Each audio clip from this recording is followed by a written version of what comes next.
Hi mga kaaling Hilda, magandang araw po sa inyo. Nandito po ulit ako, nagbabalik. Kain po tayo mga kaaling Hilda. Ito po yung niluto ko ngayon sa tanghalian. Nagprito po ako ng isda at saka nilagyan ko po ng miswa. Ang sarap po mga kaaling Hilda, tara po kain po tayo. Meron pa nga po pala tayong ulam mga kaaling Hilda, yung niluto po natin sa miswa kahapon. Mabuti hindi na panis. Kaya inuna ko munang iinit bago ako nagluto ng ulam. Sayang naman kung mapapanis mga kaaling Hilda. Ang mahal po ng mga bilihin ngayon. Kaya kailangan magsipag tayo para hindi tayo magutom. Kaya po sinisipagan ko pong maggawa ng video ngayon. Maalay, dito po ako mag-boom. Wala naman pong masama kung susubukan. Basta wala lang po tayong inaapakang tao, gawin lang po natin mga gusto nating gawin sa buhay. Habang buhay may pag-asa, sabi nga ng kasabihan. Pagkatapos ko nga kumain, hinugasan ko muna itong mga hugasan mga kaaling Hilda. May gagawin po kasi ako, mayroon akong lilinisin mga kaaling Hilda. Gusto ko pong matulog pero hindi ko magawa kasi iniisip ko yung gagawin ko. Hindi din po ako makatulog pag may iniisip akong gagawin. Nilinisan ko nga po dito sa may cabinet po namin sa taas. Sobrang alikabok na din po kasi. Hindi ko na po kasi natapos kahapon. Dahil sa sobrang daming ginawa ko nga po kahapon, hindi ko na po nagawa. Sabi ko ngayon ko na lang po gagawin. Kaya nga po ito, pinipilisan ko na po yung paghugas ko ng mga plato. Sinabay ko na nga hugasan itong lagayan ng aming mga plato mga kaaling Hilda.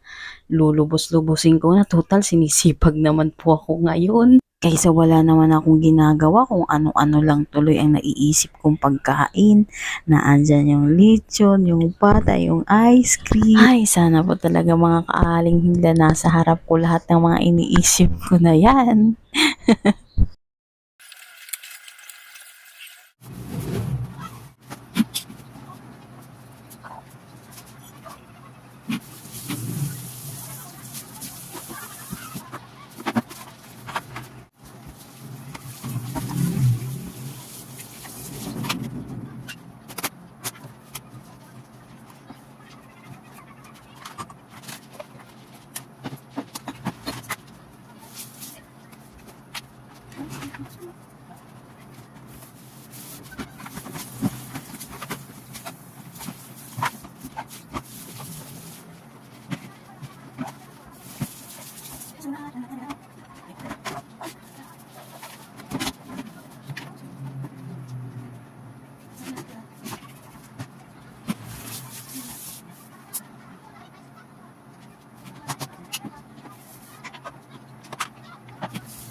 Pagkatapos nga po ng ilang minuto, natapos din tayo mga kaaling Hilda. At ito, pinupunasan ko na nga lang po yung mga basa-basa. Nakakapagod pero sarap sa pakiramdam pag naisip mong nagawa mo yung gusto mong gawin. Tingnan nyo naman yung basahan na ginamit ko. Sobrang dumi. Pahirapan naman ho tayo nito magtanggal ng dumi. Pero wala pong problema. Ibababad lang po natin yan sa Sunrox na di kulay. Tanggal po agad yan.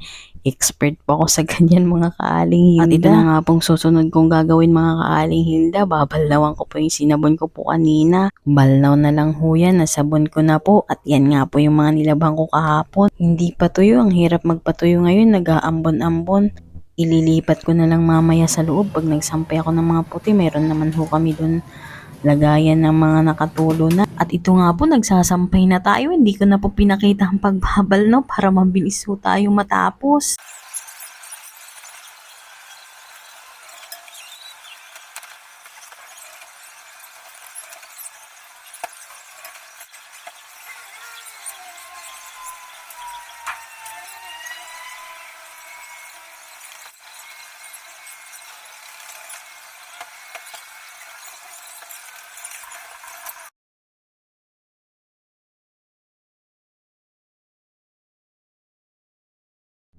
Tapos na po tayo magsampay mga kaaling Hilda. Winawalis ko na lang po yung mga tubig na naipon dito. Salamat po sa panonood mga kaaling Hilda. Kita-kita po tayo sa next vlog. Bye-bye po!